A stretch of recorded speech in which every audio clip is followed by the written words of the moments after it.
Hello, my spooky friends. My name is Cassie. And I'm Caitlin. And welcome into I'd Survive.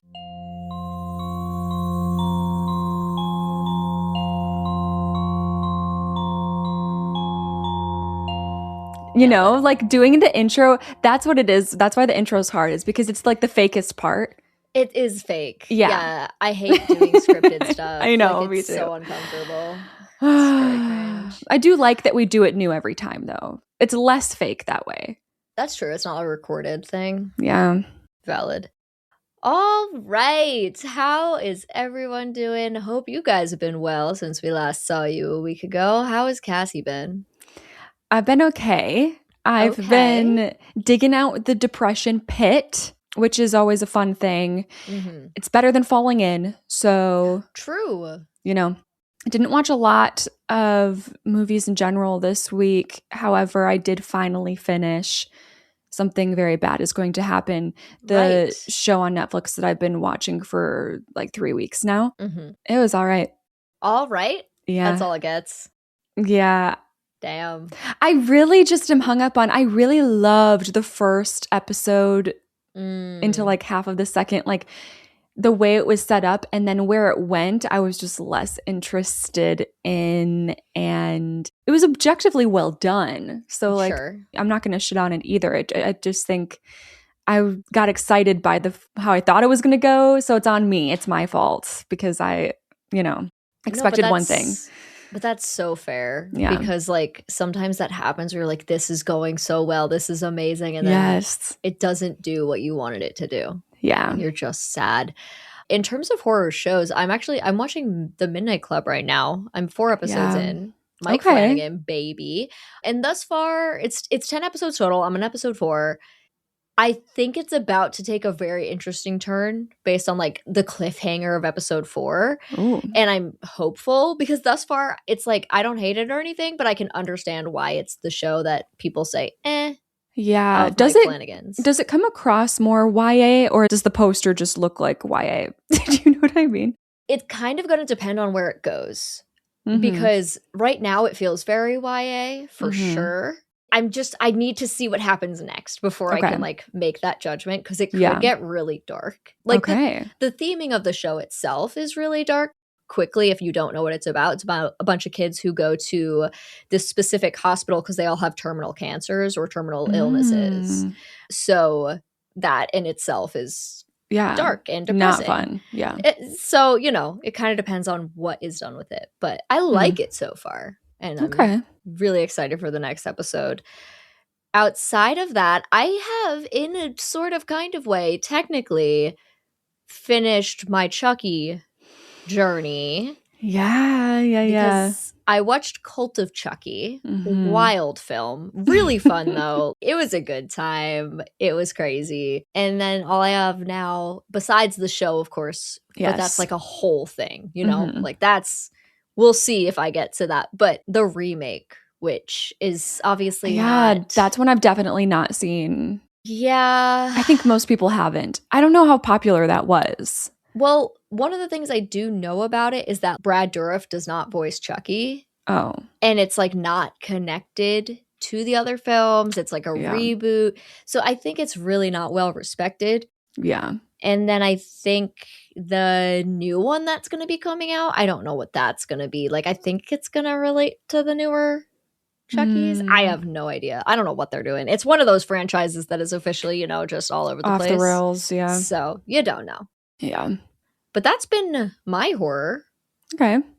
Before we get into it, guys, just a reminder, we have a Patreon now. If you want to watch the video versions of these episodes, we have those over on Patreon. And we also have bonus episodes. Thus far, we have an episode about season 1, so to speak, of the podcast, where we go over all of the episodes and talk about updated thoughts and such. And we'll have a new one soon, or it might be there by now. Yes. Who knows? Yes. Obviously, it'll be up by the time you guys are hearing this. Oh, okay. So the new one, we decided to do a fun little game where we gave each other like the weirdest horror movies that we could find. We put them on a wheel and spun it, and then whatever it landed on, that's the movie each of us had to watch. And we did, and we told the other person our experience, and It was interesting. Yeah, that's one way to put it. So if any of that sounds interesting to you, we will leave a little link down in the description of this episode where you can get on over there. Now, getting into today's movie, Cassie. Mm-hmm. I texted Cassie. I said, have you seen Pieces from 1982? She said, no. I said, perfect. Oh, God. And not because this is a good movie, but Of because, course not. no, I really love doing that to you. But because I watched this and I couldn't sit with it on my own, and I also was not going to have you watch it either because I'm not going to put you through that.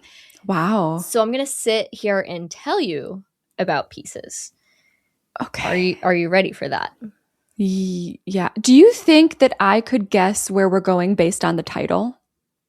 Oh, sure. Okay. I mean, okay. So I'm going to guess classic slasher. The MO chops their victims up into tiny little pieces. Okay. That's like the obvious horror mind. We could also go into like pieces of candy. Ooh. And true. Maybe it's like creepy candy factory. Okay. Actually, that should be a thing. That's my idea. No one else take it. Okay. I was just thinking of Ice Cream Man as soon as you said that. But like, yeah, I love a food-based horror or anything. I like food. I like a sweet treat. Dude, have you also been saying sweet treat lately because of Tamagotchi, or is that just me? Oh, no. Wait, do they say it? Is that like in their original lingo? No, it's like when you make a food in Tamagotchi, you have to categorize what kind of food it is, and one of the options is sweet Oh, yes, treat. it is. No, I have that lingo from my sister Grace. She refers to everything as a sweet treat. Like the last couple years, she like dinner will end and she'll be like, should we go get a sweet treat? That's so cute. I love it. Yeah. But Pieces. So, okay. It's a 1982 slasher film directed by Juan Piquer Simon and written by Dick Randall. It is a co-production between Spain, Italy, and the United States. Wow. In full disclosure to everybody, this film is very much labeled as an exploitation film and is criticized for its misogyny and pornographic material. So you heard Cassie's least favorite horror subgenre is exploitation. We just had a conversation last episode about how I am starting to hate gore more than ever. Mm-hmm. Yep. And this is what we've chosen. Mm-hmm. I fear the movie that I've chosen for next week might be going into this direction as well. Oh, good. Okay, so like we're on the same page. That's great. Yeah, so I can't even judge. But also now I'm like, okay, from here I need to choose something different. We need to stop with this. This is getting, it's almost like we support it and it's getting really bad. No, it's so bad it's hard to look away. It's those kind of things. No, like that is this movie. The most interesting piece of information on this film, and you cannot get a straight answer on exactly what's going on here, but my understanding, okay, so the movie is dubbed in English and dubbed in Spanish, but there is no such thing as the original audio of the film because it does not exist. They did not record sound on set to be used in the film, and again, this is all very alleged because nobody really knows, but the entire thing is dubbed so badly. Like, I'm sitting there, I'm like, am I going crazy? It looks terrible. So like what seems to be happening is that from what I've read, the actors are speaking potentially different languages or speaking languages with very heavy accents so that their lips are not matching. And only 2 actors, I think, dubbed their own lines and the rest were dubbed by other people. Oh dear. This is my worst nightmare. I hate just regular dubs. Like I'm a subs over dubs girl. So the fact that this is like bad dubbing. Oh, it's so bad. On top of it, when it's already like good dubs are bad to me. I'm like, I would go, I'm shocked you could last through it. Well, I had to Google it in the middle. I was like, oh, is this movie What's in Spanish? But like, I'm watching a man's lips almost match what he's saying, but just not quite. That's so crazy. I'm like, he's speaking English. What's happening? Yeah. So it's very bizarre in that sense. And then also the Spanish-English production combo does lead to some really insane translations between the two versions of the film. I only know of a couple because I've only seen the English version, but people say you have to watch both because it's just so ridiculous, the translations that happen. Mm-hmm. And my last note before we get into the movie is this is one where you're going to have to just go in, have fun, do not think too hard, don't get caught up on anything, because many people say that this movie makes no sense, and that is 1000% true. Okay. So you just got to accept things as they are, and it'll all be fine. Okay. Yeah, this is actually the very first time I ever watched a kill count because I needed to understand if I was stupid. Oh my gosh. The whole kill count, he's just like, yeah, this movie doesn't make sense. And I'm like, okay. Oh, it's dear. not just me. Okay, I'm not going to get annoyed. I'm not going to get mad. I'm just here to laugh. Just here for the vibes. Exactly. I hope. Yeah. Are you ready? Because here we go. Yes. The film opens up in Boston in the year of 1942. A young boy sits on the floor in his home working on a puzzle while singing Humpty Dumpty. His mother comes in, and at first she's looking at him adoringly, like, oh, look at my boy doing a puzzle. But as she inches closer, her face turns to pure disappointment. Her son is doing a puzzle of a naked woman, just like posing, And this, wait, where did he get this? What the hell? Well, right? Yeah, and this is like a little boy. We're talking, he's probably like 8 to 10 years old. Oh, no. And she immediately is like, where did this filth come from? And she decides that she's just going to start slapping him across the face. Oh, okay. So, she's going, Maybe, okay. There's a lot of good things. I'm not going to get upset. See, I'm not going to get upset. I'm Nope. not going to critique. I'm not going to get annoyed with these characters and how they handle things. So no, you're just going to accept that that's what's happening right now. It is. And her son is not replying as to where this came from. So she's, going to go to town with the insults and the slapping. You dirty-minded little brat playing with filth, just like your father. She picks up a photo of the father and slams it into the mirror. Bastard, she yells, which is going to become a theme in this film. So get ready for that. Interesting theme.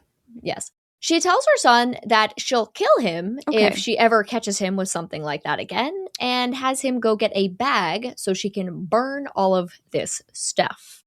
While he's gone, the mother goes through the chests and drawers in the room, finding more pornographic material and ranting about how she's going to burn it all. Well, the young boy comes back, but he didn't bring a bag. He brought an axe. So he axes his mother to death and then uses a saw to cut her into pieces. Well, yes. Well, yes. So you were kind of, so pretty on the nose title. Yeah. Yes. Can I talk now? Oh, you can talk. Okay. This is crazy. I'm over here like ready to defend this little boy. I'm like, some creep probably is true, but some creep gave this little boy inappropriate things. Now he's getting beat up for it. This little boy is a victim. And then that is what you should be thinking. But then the movie decides to be like, actually, he's a psycho killer. Yes. It's like, what story are we telling here? What do you want me to think right now about this poor little boy who's now a psychotic, apparently? Right. You can't make me sad for him and then turn him into a killer. Yeah. Okay. I'm going to bring us back to about 2.5 minutes ago when I said don't think too hard. I'm the worst person to tell that to. That's true. Because Cassie, she gets very intellectual about her films and she talks very smartly about things, and I just sit there and I scream at things. So like we're different in that way.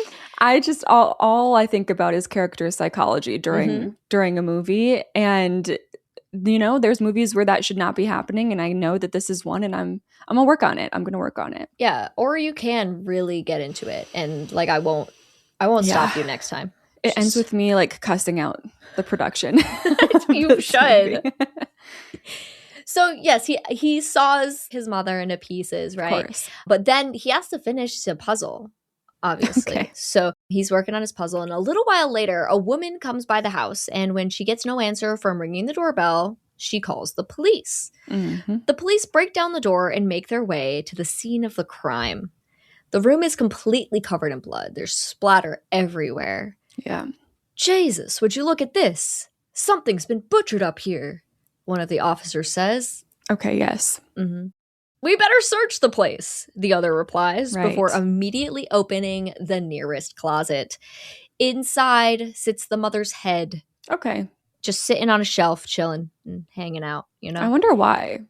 Yeah. See, this is the problem with my character's psychology brain as well. You know what? No, I was saying one day I'm gonna be watching Criminal Minds, and that's when my brain gets to work in a setting where it's meant to. I think that's based so on the true. vibes I get, because now I'm sitting here being like, why did this little boy put his mom's head in the closet, like on the shelf? Like, why did he? Why though? Uh-huh. But why? I don't think we'll get the answer.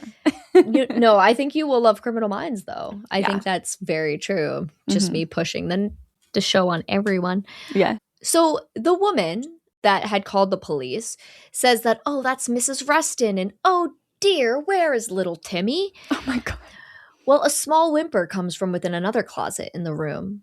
They open up the door to find little Timmy covered in blood, and he's crying for his mother. Where is she? Oh no. And the police and the woman, of course, fall for this trap. Yeah. Cue the title card and opening credits, and then a screen saying 40 years later. Oh. Mm-hmm. I see. Yes. They definitely watched Halloween. Oh, so true. Yes. That was only like, what, a couple years before? Yeah, I don't remember, but more or less. Yeah. So an individual wearing all black, gloves included, reaches into a dresser drawer and pulls out a flowery box. This box contains the outfit that the mother was wearing at the start of the film, covered in the blood, along with a picture of her, a red X across her face. Groovy music kicks in, and a girl rides her penny board down a sidewalk on a college campus. Oh my gosh, I forgot about penny boards. Mm-hmm. Whoa, those like had a moment. Gosh, I don't know, like feels like 2016, 2017 era. Absolutely. I could never. Yeah, I don't have the balance. God. Yeah. Nope. Wouldn't even step foot on one. It would end poorly. My friends would drag me around on it. I'd stand. Yeah, right? Oh, and longboards. Oh my gosh, longboard era. I would always stand on those and then just be pulled along with a rope. Yeah. That's the best that you could expect from us, I think. That's fine. Definitely. So would you survive riding a penny board? No, I'm kidding. On my own? Absolutely not. And then the movie ended. Yes. So at the same time, there is a work truck reading Mazziello and O'Donnell Co. Glass and Mirrors. It pulls up, and two dudes start unloading a giant sheet of mirror from the back of the truck. Right in the path of Pennyboard Girl. Unfortunately, it's her first day on a penny board, and she has zero concept of how one may stop said penny board. Right. She starts screaming, and also, unfortunately, the two men unloading the mirror are deaf, so it's truly just such an unavoidable event when she slams right into the mirror. Man. We get a quick flashback of the mother slamming the father's photo into the mirror back in 1942. Okay. Now, yeah. Mm-hmm. I'm not sure what parallel that's supposed to draw. But okay. Yeah. Now, the individual in all black pulls another box out of a drawer. This one contains the nude puzzle that boy had been working on. It, too, is covered in blood. Mm-hmm. Now, this individual puts together the face of the puzzle. Now let's cut away to a girl studying out on the lawn on the college campus. She's laying on her stomach with her skirt like all the way up over her butt because like obviously that's how you what study. We do. Yeah. And up in the trees there is a man all bundled up and covered with a yellow chainsaw. Oh. He revs it a bit, and then the girl in the grass turns around and is all moody like, are you gonna be long? If so, I'll move somewhere else. Mm-hmm. Just a few minutes, a male voice responds. She goes back to studying, but then like 10 seconds later, this man comes up on her from the front, mind you, holding out the chainsaw, and he just beheads her. No one else is around? Nope, it's like, boop, done. Just like real quick. Like no questions asked, just... Okay. Well, yeah, I guess if I saw someone like revving up a chainsaw, I'd probably just leave immediately. I wouldn't want to run away and make a scene because it's like, what if they're just trying to chop down a tree? Right. That would be embarrassing. Cassie out and just running away from men chopping down trees. Like, you know what?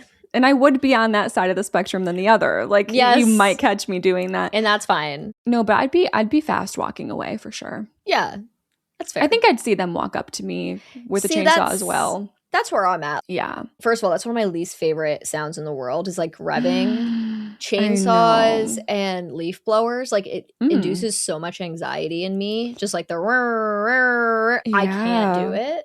I understand that.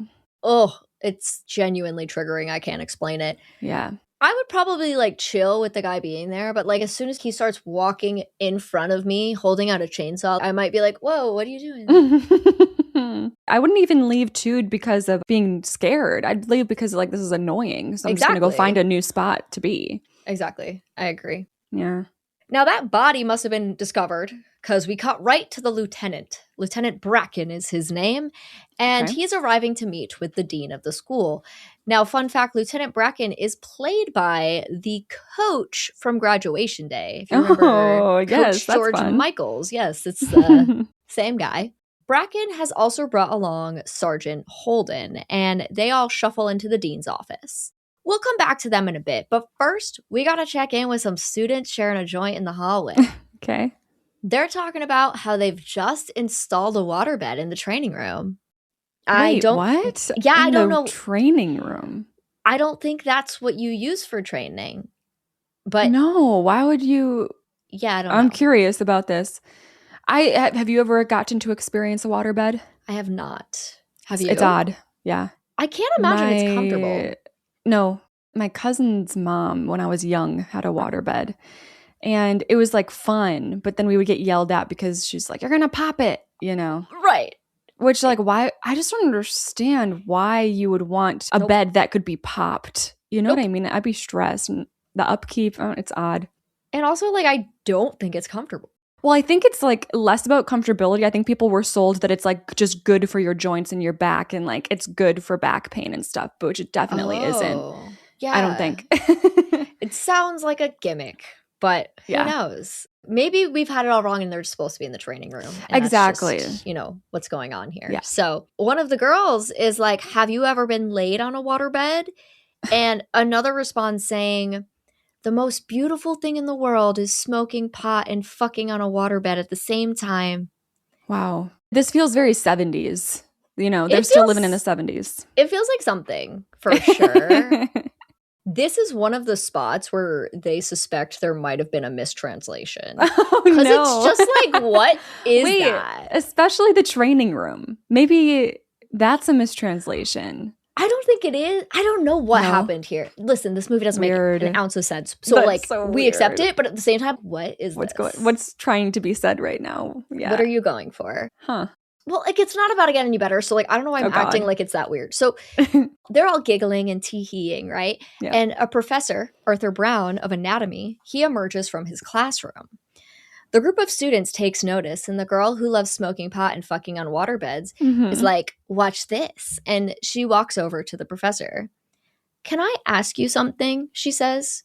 What are the pectorals? My friends all laugh at me. They say mine are funny. Oh. And the professor glances down at her breasts and goes, I assure you, you have nothing to worry about. Oh. I thought he was going to be like, this is so awkward. But no. I guess not. He's like not super creep. Like, I know I just said it super creep, but like he's not. Okay. He's not as weird as she's weird, quite frankly, for this. Sure. Because then she goes, thank you, sir, but where are they? Oh my God. And so he gestures to his own pectorals. Yeah. And the group of students all laugh, so he walks away. Okay. And like that's that scene. So that happened. I just wonder like how people became writers back in the day. Oh, I know. Like how they were like allowed in the writer's room to make movies. It's like what was that? It really baffles me. It should. It really should. So he walks away and he goes over to the secretary's office. And the secretary, I think her name is Grace. I might have made that up, but it's not important. She's immediately ready to gossip. The police are here now and they think that the killer could be someone on the staff.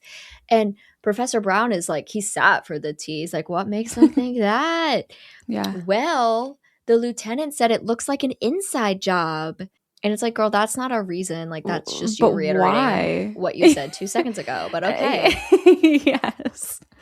Well, apparently Willard, the gardener, was the one who found the body. And they still have not recovered the head. The head is still missing. Of course. Right. Wonder what the murderer wanted with it, she ponders. Just then, the dean buzzes into the secretary and is like, can you find me Professor Brown? And she's like, oh my God, no IT, he's right here. So the dean asks him to join the little group meeting in his office. Well, the dean knows that the murdered girl was in Professor Brown's classes, so the lieutenant and sergeant wanted to ask him some questions about her. So why doesn't he just show them around campus while he answers their questions? Before they head out, the dean tells the officers that they can come back to him with any more questions they may have. Oh, and also, can we keep this quiet so as to avoid bad press for the school? And the lieutenant's like, well, honestly, the press won't help us either, so that sounds great. We're just going to tell nobody about this. Right. We wouldn't want anyone to know that they should be vigilant at the moment. No. I don't think anyone needs a warning about someone beheading people around here. Just keep that on the down low. Yeah. So anyway, Professor Brown shows the officers to his classroom where he tells them that he didn't know the student very well. He shows off a skull that he has on his desk, saying it was a present from one of his students and he doesn't know where he got it, tee-hee. That's nice. Yeah, so the lieutenant's like, wow, I'd love to meet the student who gave you that. But no, that was back in the 60s, so like he's long gone, no big deal. Right. But Professor Brown is surprised to hear they even suspect the murderer could be another student. But the officers say it's very possible. Anyway, quick cut to the yellow chainsaw revving as it cuts down some branches. The gardener Willard is holding it, and he's working out on the grounds when the dean walks up. When do you expect your work will be finished here with us on campus, he asks. Willard says maybe a week or two, but not to worry. He's getting paid by the job, not by the hour. He'll be as quick as he can. Good, good, the dean says, walking away. Willard eyes him suspiciously.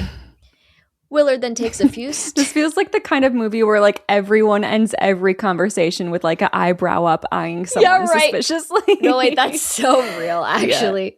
Yeah. And also, Willard is got this sus look on his face the whole movie. He's constantly like squinting one eye and like smirking, and it's like, okay, you good, bro? Willard then takes a few steps the other way and spots a couple making out under a tree. But we cut away. Okay. We cut to the black glove. Why? Why? It's so funny because I just was like, do I write this? I'm like, yes, because this is the energy of the movie. You have to write everything down. No, that's so funny. Imagine if when we write scripts, sometimes things get cut because it's like, okay, this doesn't matter. But when the whole movie doesn't matter, it makes me wonder, like, what would have been left of this movie if you decided to just cut anything that didn't. Right. No, I had to be like, no, you have to keep that in. Because it was in the vision, you know what I mean? Somehow. Well, we're going to cut back to the black gloved hand, putting together the torso/boob section of the nude puzzle. Very important insert. Over in the library, a girl tosses a note to a guy that says, I want to do it underwater. See you in the pool. No. Like girls do. I don't think that appeals to me. No, I never really got that. It's like hot tub. Like, you know, this people's fantasies and movies and everything. I'm just like, I don't really get it. But you know what? No. Get it, girl. You know what? You know what I mean? Good for you. Good for you. Yeah. Good for you. You'll probably die. Well. While doing it in the water. That's my guess. That would have been... Well, we'll get there. So, okay. This guy looks real pleased by this note as Girly Pop packs up her stuff and she heads out. Now, this guy, who does have a name, it's Kendall. He motions to her that he'll be there in just a minute, and then he turns to toss the note in the trash. and he misses the trash and overwalks the individual in all black straight up in the middle of the library and like picks up the note and reads it. We don't see his face or anything, but like, oh no, he read the note. Yeah. Our girly pop, Jenny, she's going to make her way into the pool room to some very like saucy music. It's like, you know what I mean? And she stands in front of the giant ass window and starts to undress down to her bathing suit. Actually, women can only undress in front of big windows. Well, exactly. I'm glad you're on the same page here. Yeah. Now, sneakily, the figure in all black comes in and he hides in the shadows. And I'm going to steal something from Deadbeat here because they say, and it's perfect. It's a perfect description. The silhouette of this guy looks like Neighborhood Watchman. You know, like the Neighborhood Watchman, like with the hat. Oh, yes. Yes. That's exactly what it looks like. Just like lurking in the shadows. It's crazy. Oh, and then Jenny whips off her bathing suit top and dives into the pool because like, why would you need that? Like, that's so silly. The Mr. Figure guy crouches over to the pool skimmer and grabs it. While Jenny's preoccupied, swimming laps and diving beneath the water, the man sneaks up on her and places the skimmer over her head. Oh. Jenny screams and struggles, but how could you ever escape a pool skimmer? Am I right? Like, that would be so difficult, right? It's as if you like couldn't just swim underwater. No, like she's so in there and just like, what could she do? Poor girl. Yeah, the killer drags her across the pool over to the ledge, right? And he fishes her out of the water and lays her on the ground. And I guess Jenny's just, oh my gosh, she's just too out of it. Because the killer like goes to the corner of the room to get the chainsaw. He's revving it and all this shit. And she's just laying there like, oh no. Well, he comes over and swings the chainsaw. Girly screams and we cut away. Okay. Now some other kid comes into the library looking for Kendall, who is still just looking at books. He's no rush, I guess, to go see Jenny at all. So this kid, Myron, he goes to Kendall and hands him a note from the dean's office. He says he spent a whole half an hour looking for him. Kendall seems disappointed and concerned by what he reads on this note. Back to the killer, who's dragging a bloody bag into his home. Now oh my gosh, he already left. He's like gone. Wow. And Kendall's still just reading some books in the library. Like, it's fine. So the killer's got a full-blown walk-in freezer in his house. Good for him. That's cool. And he goes inside where we see the head of the first girl he killed. And now he's dropping off whatever is in this bloody bag.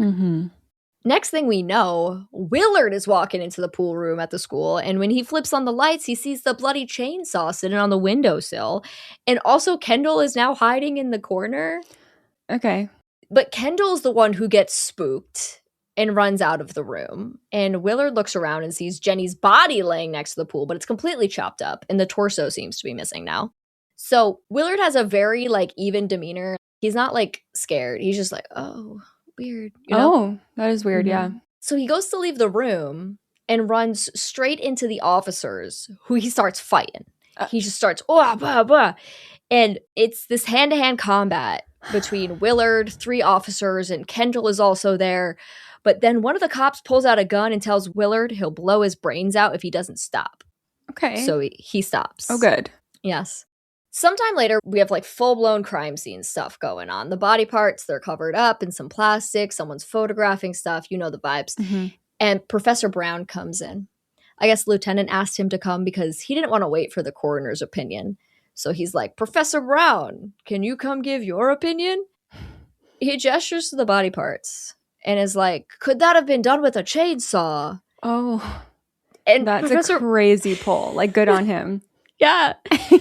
Professor Brown looks at the body for 2 seconds and is basically like, well, duh. Oh, good. I thought they were going to be like, wow, you think? Well, he does kind of play. Like, he's like, I'm no expert, but even a layman could know that this was done with a chainsaw. It's like, anyone could know, guys. Anyone would know. So he also then like goes and puts his hands on like the handle of the chainsaw. Professor Brown and Lieutenant's all, don't touch that. You've destroyed the evidence. Right. I don't know what we're doing here, but none of us are professionals. So the lieutenant and the sergeant make their way to the dean's office because they got to chat. But on the way there, they decide they need to get someone in here undercover. A woman, because that's what the killer's after. Now, yeah, sure. Right? Bait. Yeah. Yeah. They bring up this idea to the dean, who doesn't seem super keen on having spies on campus, but ultimately agrees. If they want to catch the killer, they're gonna have to do something. The lieutenant then asks to see the two boys, and we cut to Myron and Kendall, who are on their way to the dean's office. And Kendall's like, hey, Myron, don't tell them it took you a half hour to find me, okay? Myron says he doesn't think Kendall did it, but where the hell was he all that time? You know Alicia, the blonde in anthropology? Myron's like, her too? And Kendall's all proud, and Myron's impressed. Like, how does he do it? He was just hooking up with another girl in the meantime. Okay. Anyway, they make it to the office where we now have the two officers, the dean, secretary, Myron and Kendall. And the dean is just trying to get the story straight. A note was left with the secretary for Kendall. She had the note delivered to him. The note was clearly sent by the killer to keep Kendall away from the pool, which, by the way, we never get to see what's on this note. Oh my God. So, yeah. Why? There's so much emphasis on it. Yes. But apparently it was meant to keep Kendall away from the pool, which he managed to do on his own anyway. But as soon as he did get the letter, he got suspicious of it, so he went to the pool anyway. Well, everything here seems in order, so I guess meeting adjourned. Let's do aerobics. Oh. So in a dance room. What? What? Wait, they didn't shout that, right? That's just your transition? I wish they had. Everything's done here, guys. Let's do aerobics. Oh my God. That scared me. But I was like, I could see it. I could see this is the kind of movie. Okay. Anyways, yes. Cutting to aerobics. In a dance room, a group of girlies in leotards are doing aerobics together while the killer watches very breathily from a window nearby. They reach a break, and one of the girls says she's got to run to the John, so she dances her way down the stairwell to use the toilet. The killer follows her. She goes to open the door to the bathroom and gets jump scared by another aerobics girly who opens the door from within at the same time. The two of them head back into the bathroom. This is your first check-in. Oh, okay. Yes. Is that the end of that scene? Yep. That's been happening a lot where you like... I'm like, oh, we're getting into the scene, and then it just ends, and we're moving on to something else. Yep. Wow. Isn't this such a good movie? This is so good. I can't believe I've never heard of it before. I know. Yeah. Where did you find this one? On Shudder. Oh. Yeah. Yeah. It's crazy too because Shudder's system for ratings. Oh, yeah. This movie has a good rating on Shudder. If it has a good rating on Shudder, it doesn't mean anything. Yeah. If it has a bad rating on Shudder, please do not click on it because I can't imagine. Yeah. Yeah. There's also this is a weird time maybe to bring this up. I've seen some behind the scenes stuff for this film and the set wasn't great. I can't imagine. Apparently the pool scene was supposed to be longer, but there's this behind the scenes clip of the director talking about it where he's like, oh, but the water was freezing. Yeah, she almost died. But he says it so casually and it's okay. Yeah, we had to cut this one scene because he accidentally did chop someone's head off, but yeah, it's disappointing. We are going to give $5 to the family, so it's okay. $5. Yeah. Here you go. Crisp 5. Anyway, I have 2 questions for you. Okay. The questions for this film do vary a little. Okay. In the way in which they are presented. So, do you hear the chainsaw approaching you and move? Yeah, I'm going to go 99 here. Well, 99. Okay, am I being ridiculous with that? I went 87. I'm going to bring it down to a 95, actually. Yeah, I think that's totally fair. Yeah. Totally fair. He's just because, I'm already just annoyed as soon as I hear it. So, I'm leaving anyway. Yeah. And I'm ridiculously paranoid all the time. So, even if I'm he's probably not going to kill me. I'm still going to be, looking over my shoulder. Even if I'm just annoyed at the sound and moving because of that. Yes. Yeah. Entirely valid. Do you save doing it underwater for any time other than now in the school pool?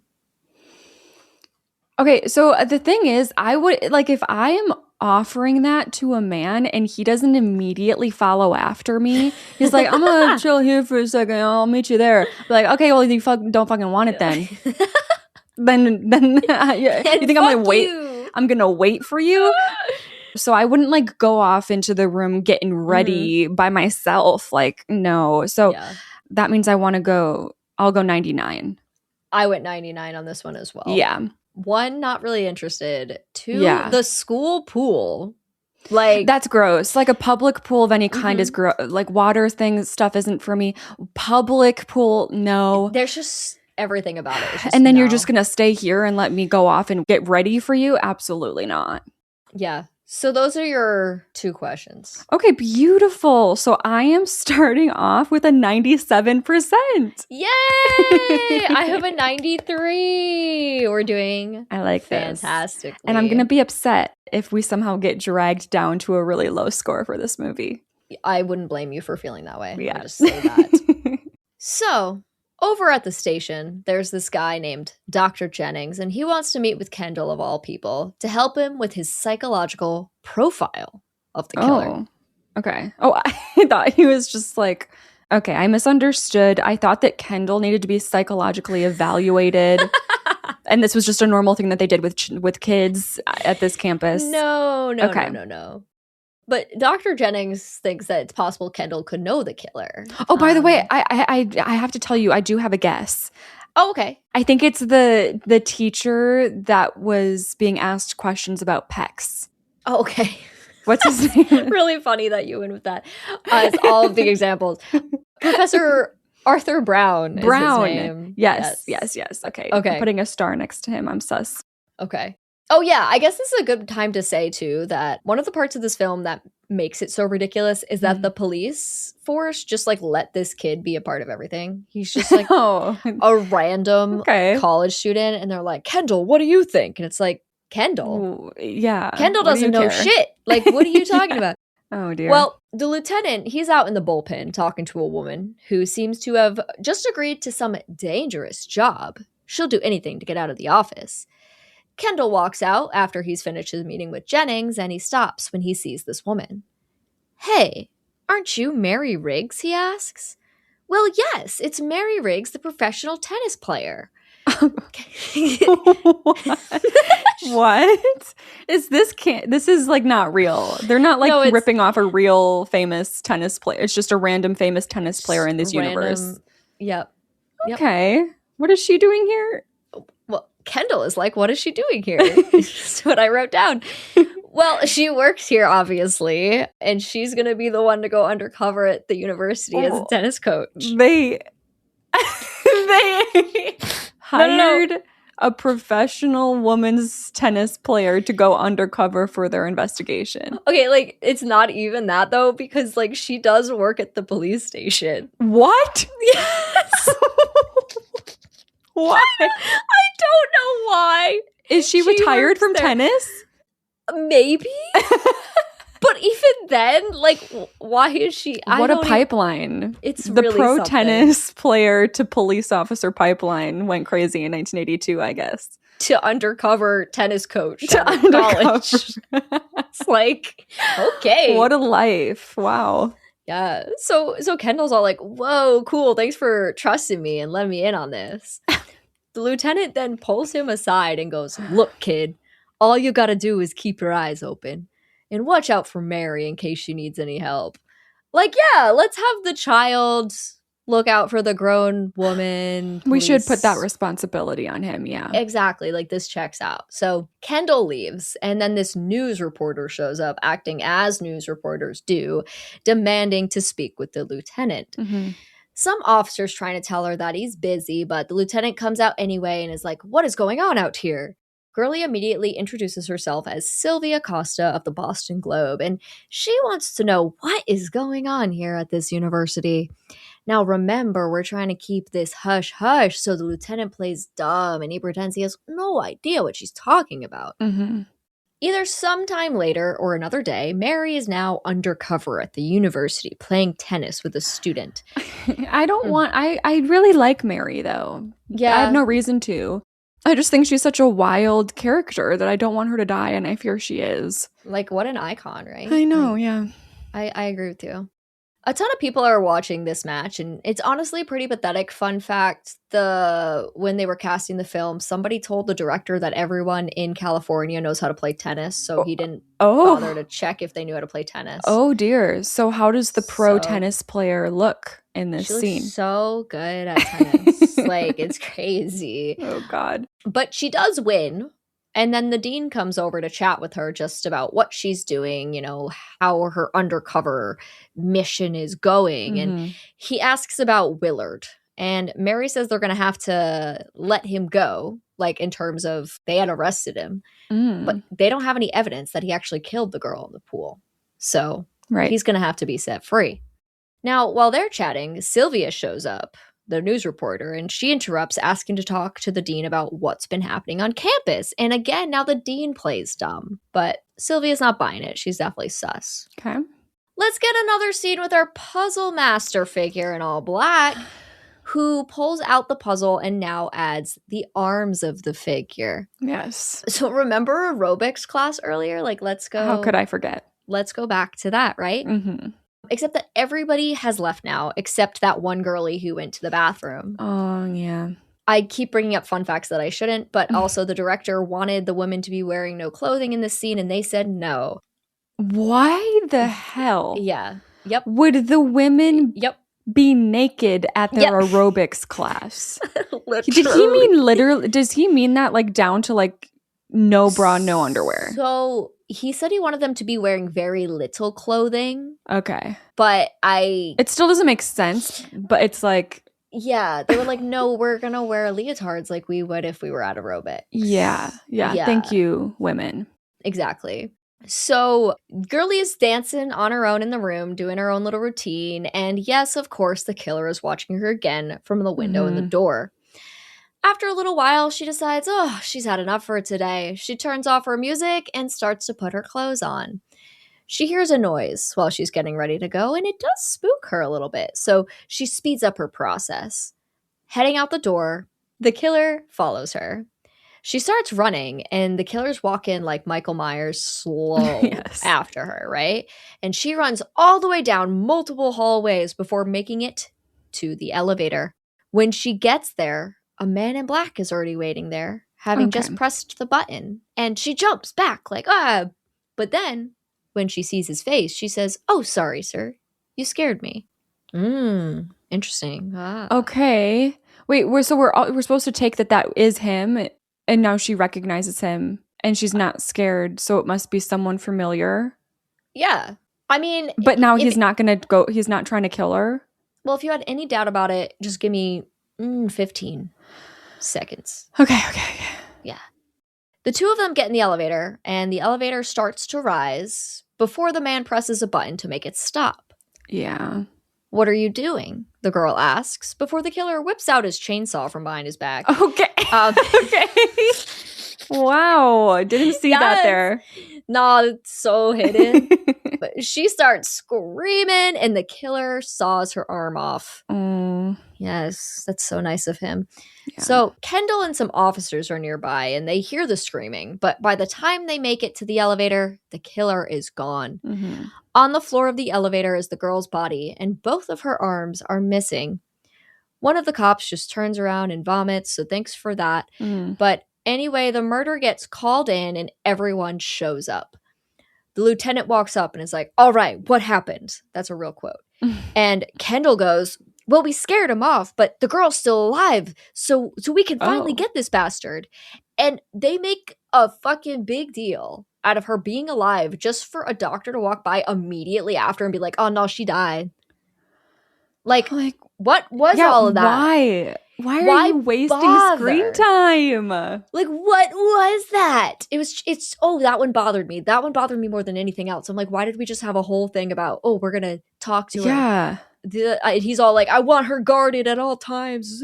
And the doctor's like, "Oh, no, I did everything I could. She's dead." Oh, my God. Okay. So, anyway, then Professor Brown walks in. And the lieutenant asks him where he just came from. Okay. "I was upstairs in the library," he says.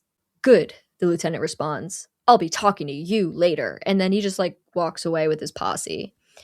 So he instructs the sergeant to run a full background check on everyone on the staff. Use the full budget if you have to. And the sergeant's like, hell yeah, that sounds like a good time. Then we cut to Kendall having sex with some other random girl on campus. Man. Oh, and girlie's, she's so loud. Oh, yeah. Like, he's definitely just the best she's ever had. She can't even take it. Exactly. Kendall is like telling her, oh my God, you need to be quiet. Shh, we're going to wake people up. But she can't help herself. She's just like moaning his name like crazy. Well, Kendall gets out of bed to look out the window for some reason, right? And it is worth noting that we do get like full penis. So I guess the movie said equality in that regard. I appreciate that. I do appreciate it, but also like, that's okay. Yeah. You know, you can keep that. So out the window, Kendall can see Mary walking on her own in the dark. Meanwhile, the girl in bed is begging for Kendall to come back. Like, she really just needs him so bad. But Kendall puts on his clothes because he has to go save the defenseless police officer, right? Well, out with Mary, we can see that someone with a chainsaw is creeping up on her in the dark. She walks along this building with her flashlight, constantly looking over her shoulder. She's scared of being alone. And suddenly, Bruce Lee jumps out from around the corner and karate chops the flashlight out of her hands. Bruce Lee. Bruce Lee, with one E though. Not two E's, just one. Bruce Lee. I'm not joking. That's like a genuine, honest to God thing that just happened. And his name is Bruce Lee. Yeah, so I'll keep going. And then okay. So he keeps approaching her and he's sending out karate kicks at her. And then Mary pulls out her gun. But he karate chops that out of her hands too. And he keeps going at her without like actually making any contact. And then he's like jumping at her. Just imagining him, you know, like one of those insects that just like hops around their food. It's just Bruce Lee. Well, yeah. So he's jumping at her and then she falls to the ground. So she sends a kick into his crotch. Bruce Lee falls to the ground as Kendall rolls up on his motorcycle. And Mary's like, look, it's the killer. He jumped me. And Bruce Lee gets up. He's like, I'm just Bruce Lee. I'm the killer. Kendall laughs and goes, oh, hey, it's my Kung Fu professor.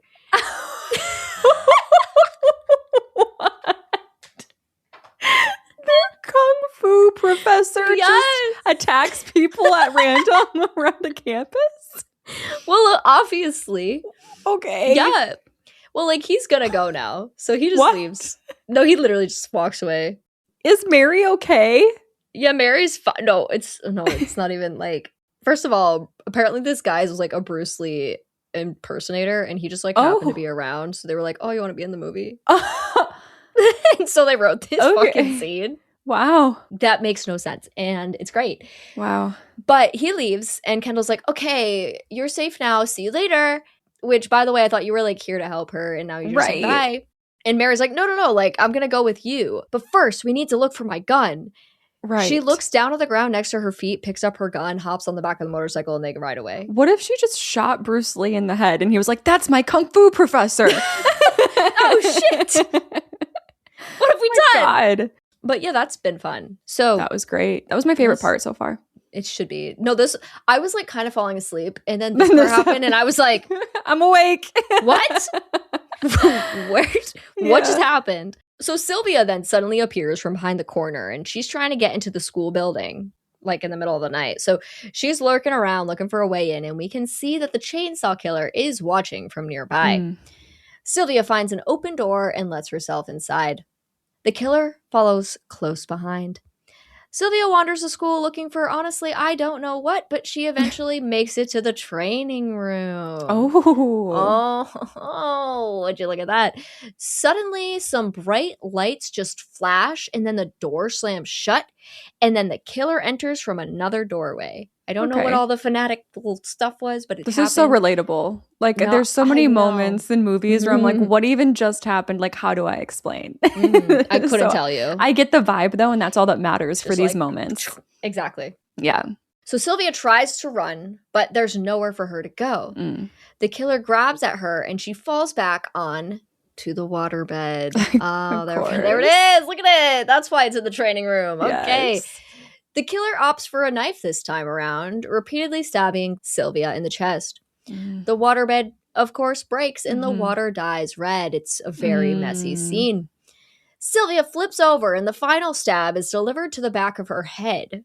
Super fun fact about this, I noticed it before I watched any behind the scenes. Oh. The stab to the back of the head, it's a cardboard knife and you fully see it like bend when it hits the head and the shot just stays there for like way too long and you're like, that's a cardboard knife just resting on the back of her neck. You know what? now. I'm happy to hear it because I was afraid you were going to be like, it actually like knocked her out. Like they, Right? Because I'm scared about like the safety precautions on this set.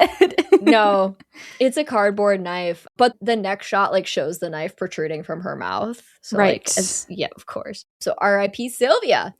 Man, I think it's really funny that this movie felt like they needed to explain there being a waterbed in the training room. Like they needed to give us the heads up so that it would make sense later. Even though it doesn't. But it just doesn't. Nope. It's odd. Yeah. It's very odd. Yeah, I was really confused and then that happened and I went, oh. Like, okay. I That's guess why so. you mentioned it before. Sure. With the vibe that this movie has, it would make more sense for there just to be a waterbed in any room at any time. Yep. Without question. Yeah. I agree with you. Yeah. So Kendall is dropping off Mary at her apartment and she thanks him with a kiss on the cheek. That's odd. Yeah, it's odd. And she's about to close the door when Kendall's like, wait, aren't you making coffee? I just got home. I'm going to bed. Literally, she's like, another time. She laughs and then kisses him on the lips, though. What? Yeah. What kind of kiss? Like a sweet one? Like a little sweet that's peck. so weird. Yeah, it's strange. I don't like it. Was there like energy set up between them at all until this moment? A little bit, but it's always been weird because like there's an age gap. Yeah. It's obviously like he's in college and whatever, but still, it's like still not good. Yeah, no. Oh, and in the most random moment of the movie, believe it or not. What? What are you about to say? Bruce Lee just karate chopped a professional tennis player cosplaying undercover. And we're about to now get to the most random moment. Well, so Kendall like turns around to leave and Myron jumps out at him with like a scary mask on. He pulls the mask up, blows on a party popper and screams, Casanova, and then runs away. That's it. That's it. And this is our Act 2 check-in. So why is he following him around? Why is he here? Why is he wearing a mask? Why does he have a party popper? And why did he scream Casanova? Why did he run away? And why did he run away? The running away is the worst part. It's like from there you'd expect like, what the hell, dude? You've been following me around. He's like, and he could be like, I knew you were into her. I saw you guys walking away. And then, something. But the fact that he just runs away. Yep. What is Kendall's reaction? I don't even know if we see it. Okay. Like, I don't even remember if we cut back to him. Okay. Because, that's the second act. Here we are. We're here. It's a movie that exists. Yeah. Yeah, right? A movie. I do have 2 questions for you. Okay. How unlikely are you to be doing late night aerobics by yourself at the school? Oh, yeah, I'd be too scared for that. Like, just even aerobics in college, I probably would have done like some fun workout classes with friends, but not by myself. I'm going to say 99. Damn. Okay. Yeah. I mean, I went 94, so I'm right behind you. Yeah. If I wanted to do that, I'll do it in my house / dorm room / whatever it is. Yep. That's not something you need to do by yourself at night in a professional setting. No. Yeah. Absolutely not. Absolutely not. As a reporter, do you avoid sneaking into the school at night? Oh, okay. See, the hard thing about this is we don't even really know what she was trying to do here. That is true. I don't know what she was looking for. Like, she just wants information. So, like, as a reporter, honestly, I wouldn't do that without reason. Like, I wouldn't break in and, like, be spooky, spook, sneaky, sneak without a very specific driving reason. Like, I need to get this paper from this teacher's desk. You know what I mean? So I'm going to say unlikely, but, like, I don't know. Right. So I'm going to go with, like, an 82. Okay. No, that's up to this point. This is also my lowest score. I did 56 though, just because I mean, like, I have my own issues with reporters as it is. Sure. I get they're doing a job, but sometimes, my Lord, calm down. But if I was a reporter, like, I get it. Like, oh, you got to do what you got to do to, like, get the story. Right. And also, like, I love sneak stuff. It's so fun. Because I would be like, being a reporter, there's like a killer on the loose. I don't want to be alone at night with a killer on the loose. I'm not saying you're wrong. No, like, you know what I mean? You're right. But, like, that sounds fun. Oh my God. Do you remember ever being in your school after hours when you were younger? Yeah, I was a janitor. You were what? I was a janitor. Custodian. You were a custodian? Yeah, it was so fun. It was the most fun job ever when I was still in high school.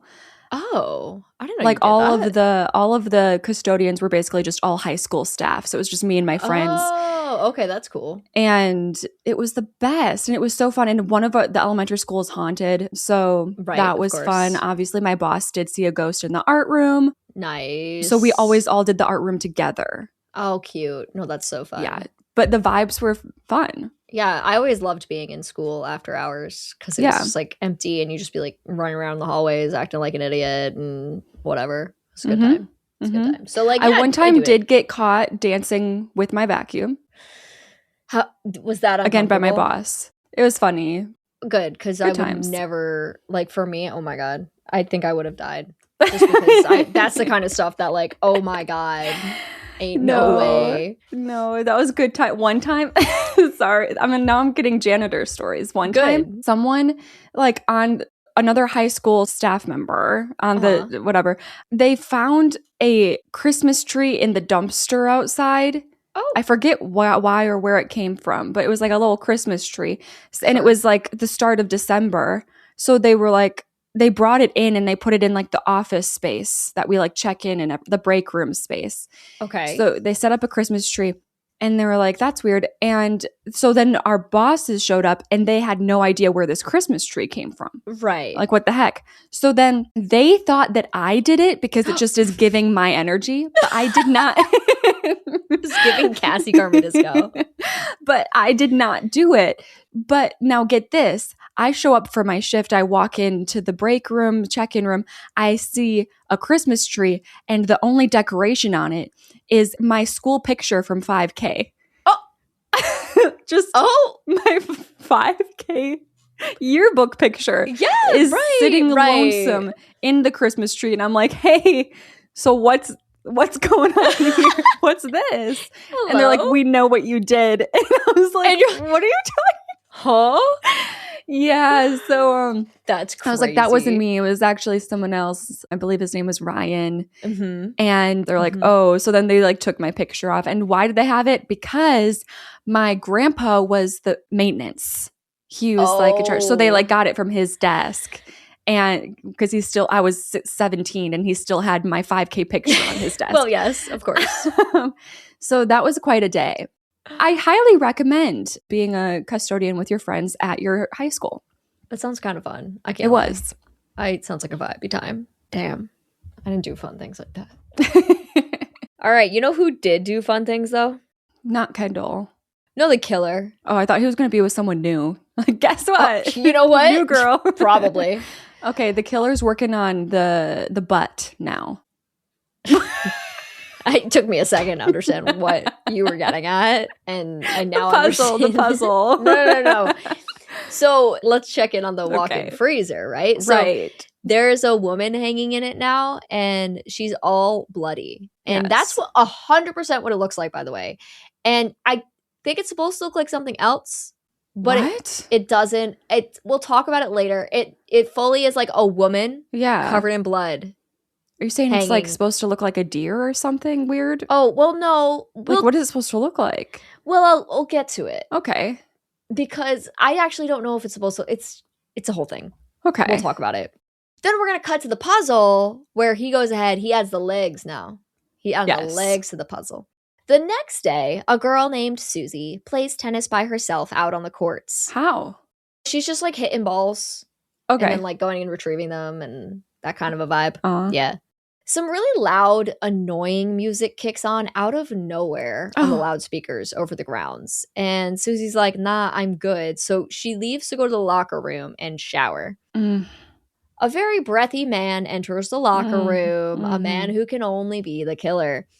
Susie gets out of the shower, dries off, and starts to get dressed. But before she can put her shirt on, obviously, we hear the sound of a revving chainsaw, and Susie hears it too. Looking up, she can see the killer in the room with her, and she tries to make a run for it. She runs through the locker room, but comes upon only locked doors. The only door she can find that opens leads to a dead-end bathroom containing a shower. So she runs into the shower stall and locks the door. But of course, the killer has a chainsaw, so he starts cutting straight through. Girly pees her pants, by the way, and we get a close-up of that for some reason. Okay. Thank you. And the killer makes his way into the shower stall and slices the chainsaw right through Susie's stomach. Blood splatters the walls of the shower stall. Well, next we're going to cut to Willard. He's emerging from a building, holding a duffel bag. But when he sees Kendall and Mary approaching, he puts the duffel bag back inside. Kendall wants to know what is up with this blaring music, and Willard says that they're probably just testing the system or something. Mary's like, all right, we need to call the dean and ask if they're testing it, because something just doesn't feel right to her. So they ask Willard to use the phone in the janitor's room, but he's very insistent that no one is allowed in there. He tells them to, quote, wait over there, so they do, and Willard goes back inside and then comes out another door and meets them, quote, over there. He tells them to follow him to the control room, and Mary does, but Kendall's feeling sus of Willard, so he sneaks off to go in the door that Willard just came out of. Willard and Mary shut off the music, thank God, by the way, it was on this entire time, and they head back out. But now they realize that they've lost Kendall, and they start calling for him. He suddenly stumbles out of the building, out of sorts. Another one, he mumbles, in the locker room. Mary goes in to check and finds Susie's body sawed clean in half. The legs are missing. Of course, right. Right. She is distraught, and when she comes back out, Kendall is like, did you see it? Now, this is actually what might be the most iconic part of the film here, something that I could never do justice, nor would I want to. So Mary's line is as follows. While we were out here fumbling with that music, the lousy bastard was in there killing her. Bastard! Bastard! Oh my God. Bastard! You know what it's giving? What? It's giving like specifically the parody of what do you want? Yes! Yes! It's exactly like that. That's so funny. But the even funnier part about it is that, remember, this movie was dubbed almost entirely. And the mic clips so bad. Ooh. Like, she is clipping the mic like crazy. And they don't care. It's so broken. And she's just screaming bastard over and over. It's wild. And that might be the most iconic. I feel that energy, yeah. Yeah, exactly. I enjoy it. So now the lieutenant is starting to get real tired of this. Some girl was just sawed in half alive, for God's sake. He checks in with the sergeant to see if he has gotten any leads. Sergeant's like, listen, I'm doing my best, but I gotta be thorough, and I've been up for 23 hours. I need help. I'm exhausted. Well, Lieutenant has a great idea. Let's just ask that kid Kendall for help, because he's obviously qualified and also definitely not a suspect. Yeah. So the sergeant even calls him out, saying it's ridiculous to use someone so involved, but Lieutenant defends him, saying he's definitely innocent, and also they need help, and who better than a well-informed college student? Of course. Desperate times, desperate measures, I guess. Now, cut to a pair of dangling bloody legs, and the killer is approaching them with the mother's black heels. Tries putting them on the feet, but oh no, they don't fit. Oh, man. Shucks. Anyway, Professor Brown's leaving for the day, and Mary asks if she can walk with him for a bit. Uh-oh. She's a tad nervous about, everything that's been going on lately. Really? That's weird. Yeah. I don't know. Like everyone's just been completely fine being on their own this whole time. It's just, everything's been fine. So to Professor Brown, he's understanding, a tad bit judgmental, saying that it's broad daylight. Surely nothing could happen to you in broad daylight, like as if the one we just saw didn't happen in daylight, but it's fine. She says she's just seen quite a lot of horror lately, and he agrees. He's just used to dead bodies given what he does, so he's a bit callous. Okay. Mary's like, so quite different from the dean then. That guy's, a big softy. Professor Brown shoots this down, saying that in order to run a campus like this, you have to be tough. He wouldn't bet on anyone's chances against the dean. Mary calls out that he sounds as though he's talking from some bitter experience, and then Professor Brown gets defensive, telling her she shouldn't pry into the personal lives of her colleagues, and then he storms off. Oh. Mind you, he doesn't know she's undercover. Just a random thing to remember. But Mary turns around and immediately bumps right into Kendall, who jump scares her. Kendall says he's going down to the station. His help has been requested, and Mary asks him where she might find the dean right about now. Well, the dean is in Arlington, but he should be back around 7 tonight. She could find him in his quarters then. Why is the dean in Arlington? He says something about he goes there on the 1st of every month. That's suspicious. Yeah. Like, what are you doing? Okay. Okay. So I think we're going to time jump, I guess, a little here because we cut right to Mary going to the dean's quarters, where she rings the bell. After a couple of rings, the dean comes to the door and invites her inside. She says she just has a couple questions, but it'd be silly to just stand here in the doorway and chat, so she agrees to go in. The dean invites her to a sitting room where he offers to make Mary some tea or coffee, and he heads into the kitchen just next door, where he asks Mary, how do you like it? She asks for cream, no sugar, a little saccharin, perhaps. He's like, watching your figure. Wouldn't think that's necessary with you playing all that tennis. That's so funny. We definitely needed that. He's like, I'll put a little in for you. And he pulls out a brown bottle from the cupboard. He uses a dropper and puts drops of brown liquid into her coffee. And he's awful suspicious about it. Yeah. He brings the coffee out to her and asks what she wanted to talk to him about. Mary begins to sip the coffee and says she wanted to talk to him about Professor Brown. Does he have any sort of problems of any kind? She just needs any info she can get to solve this case. Girlie finishes her coffee in about a minute and a half, and then the dean offers to get her another one, and she's like, sure, sounds great. Oh my God. Yeah, she just like, done. Damn. While the dean's fixing up more coffee in the kitchen, Mary says that if they don't figure out something soon, they'll have to get a warrant and search the whole campus. The dean looks appalled at this and decides to add a little more drops to Mary's coffee, and he starts rambling about how bad a massive police presence would look for the school. While over at the station, Kendall's helping the sergeant go through the files on the staff. Kendall comes across a file that suggests someone on the staff has changed their name. The sergeant calls Arlington Records to get more information on someone by the name of John Reston.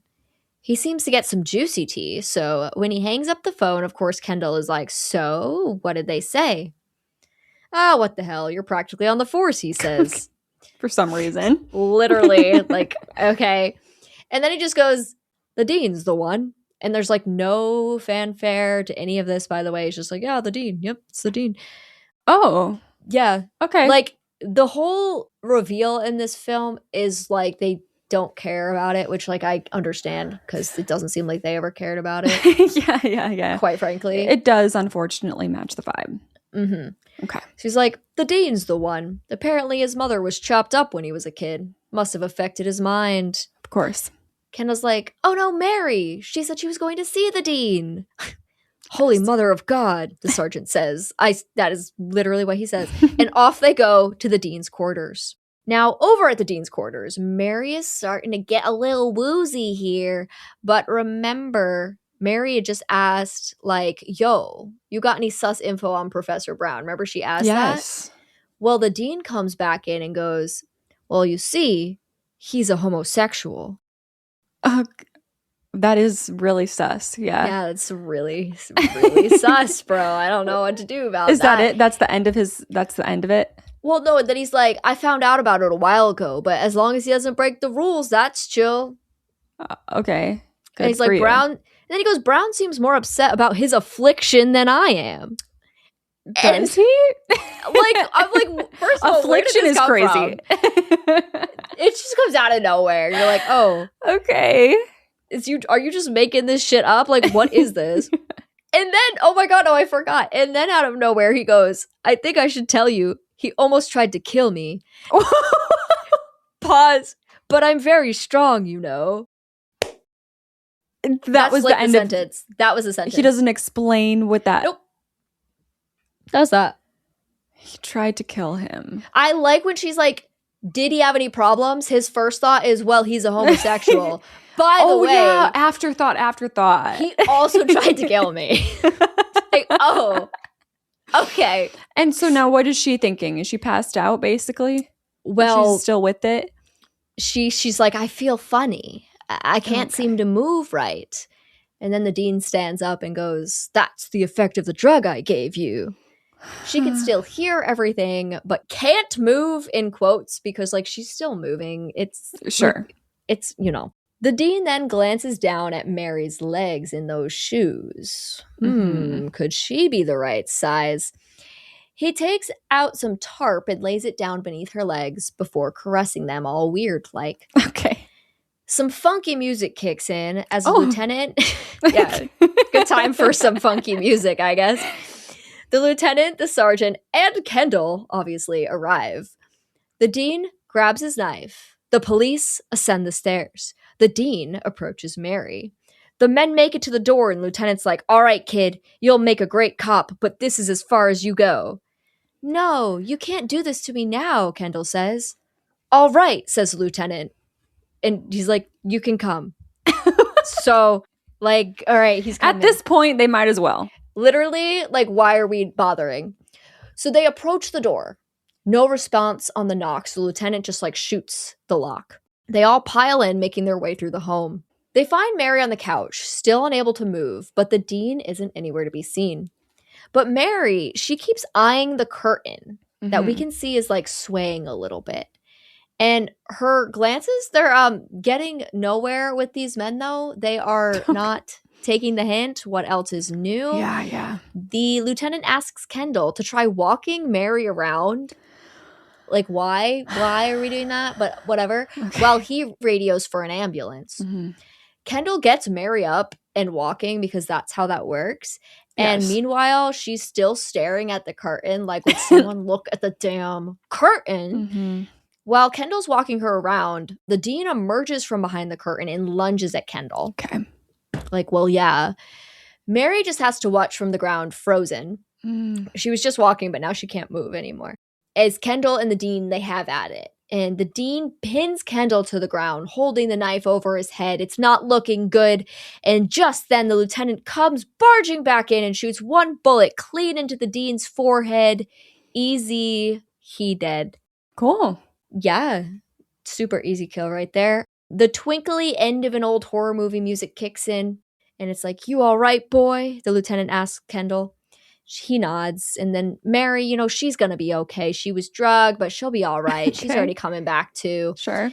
The sergeant finds one of the necky puzzles and shows it to Kendall, who goes, she's not bad, Sergeant. Like, what the fuck is wrong with you? I'm upset. Like, what? No, it is also crazy because then they comment that the dean collecting something like this makes him a real freak. And it's like, well, yes, but you also just made that comment. Yeah. So, like, are you going to be next? Like, what's wrong with you? Yeah. So the sergeant, like, leans up against the bookcase where he got it from. But, oh, snap, it's a trap door. What? It oh my God, the freezer? Around. Actually, maybe. It spins around, and hanging on the back of it is the human puzzle that the dean has been creating all along. different pieces from different women. And the masterpiece is, of course, wearing his mother's clothing.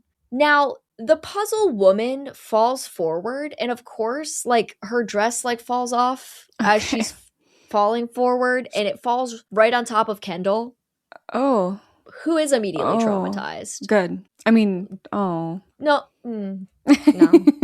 I don't have sympathy for Kendall. Because I'm happy. No, I'm seriously happy he's traumatized, because I was waiting for you to be like, he makes a joke like, oh, I know. What are we doing here? Hey! Yeah, I could. Yeah. Unfortunately, I could see it happening. Yeah.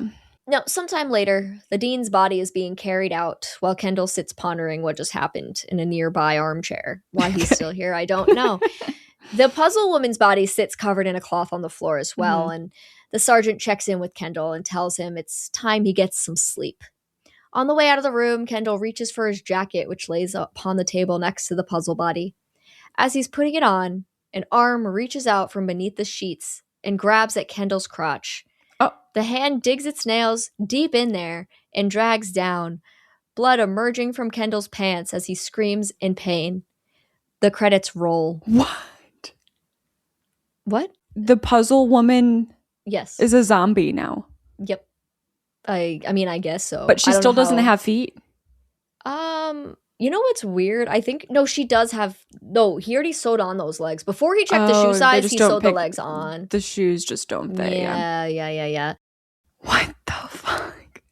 It's don't funny tell how me there's a sequel. I don't think there is. Okay. I don't believe I there really is. don't. I think that's a perfect ending, and it doesn't need a sequel. I think you're right. Yeah. I think it's really funny that my script just immediately goes into, thank you guys so much for tuning in and hanging out. Can you imagine if I was like, all right, and bye. Yeah. Yeah, so that's Pieces. And it was a story that needed to be shared. I agree. It's not a movie that I love. I do. And definitely, okay. Okay. Because I didn't have to watch it. You didn't have to watch it. And again, like, from what I hear, the production aspects of this were not great. Yeah. In terms of, like, behind the scenes stuff. But I don't know all the details. But it's like, wow, shocker, 80s horror film with creeps and weirdos. What else is new? Who would have guessed? Shout out to those aerobics women who said, yes, we're going to dress in aerobics clothes. Thank you very much. Thank you. Because that makes sense, believe it or not. But yeah, I have 3 questions for you in Act 3. And are you prepared to survive? I'm ready. Okay.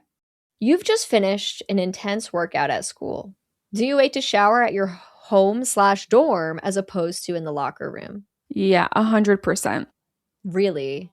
I would always, in tennis, we had like lockers and everything. Even after a tournament, I'm just going home and taking a shower. I would rather shower I'm weird about my shower. I don't like showering other places. I have all my products. I like my water pressure.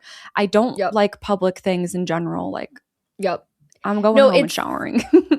Exactly. And I literally not once, like, I did cross country. Yeah. Not once did I use that shower. Same. And I was also the kid who was super uncomfortable changing in the locker room with, like, everyone just changing. Like, I hated it. Like, if I could go change in the stall, I would. Like, most girls were chill. Like, just like, oh, well, just all changing. I just couldn't do it. Oh. Like, I was so, ugh. So, like, just so definitely anything not like that. Yeah, so I said 92 because, like, oh my gosh, I feel like you should be at 100 too.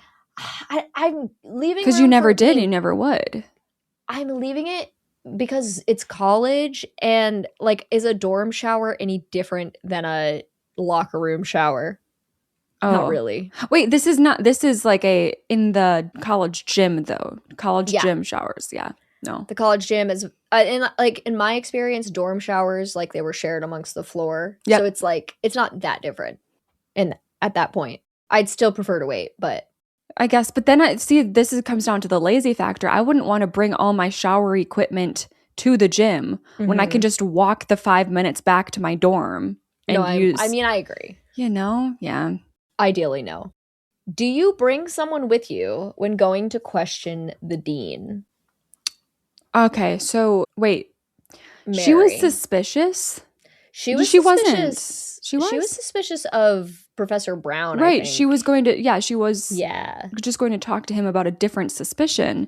Yep. So if she has zero suspicions, I didn't have any suspicions of the dean. Yeah, I feel like I wouldn't IRL in this movie. Like, I didn't. Because they really push like Willard, they push Professor Brown, they push everybody else on you. I don't think I would have a problem going and seeing like my boss to talk to him about something. Like, I wouldn't need to feel the need to bring someone with me. So I'm going to go 10%. Damn. Okay. Yeah. I said 68. And I think the only reason I'm even that high is because she was like very kind of skittish throughout the movie. Like even with Professor Brown in the middle of the day, she asked him to walk with her. Yeah. And so like, I don't know. I feel like being on high alert here makes sense. Yeah. But I didn't want to say super high. I guess I'm imagining, does she walk like alone on campus to his place or does she like drive to his place? I think she walks. Okay, I'll bring it up to 20. Actually, that brings it up a lot for me because I'm imagining like driving out to his house. Oh, he lives on campus. So he like is on campus. So it's like a walk alone on campus. That does change it. I would say that changes it a lot. I'm going to go like 75. Yeah. Yeah. That's fair. Yeah, because the campus is obviously like the dangerous spot right now. Yeah. And then our final question, do you take the hint and look at the damn curtain? I'm going to go 99. I went 97. Yeah. Because she's literally like her eyes are wide and she just keeps looking at them and then looking like and they're just like, are you okay? I can imagine it perfectly. I'm like, oh my God. There's no way we're doing this. Yeah. Yeah. All right. That brings my final act to a 91. Again. 91 again? Damn. I have an 86 for this act. Okay. Yeah, my weighted score also comes out to a 91. Damn, that's what we want to see, though. That's what this movie deserves, if we're being honest.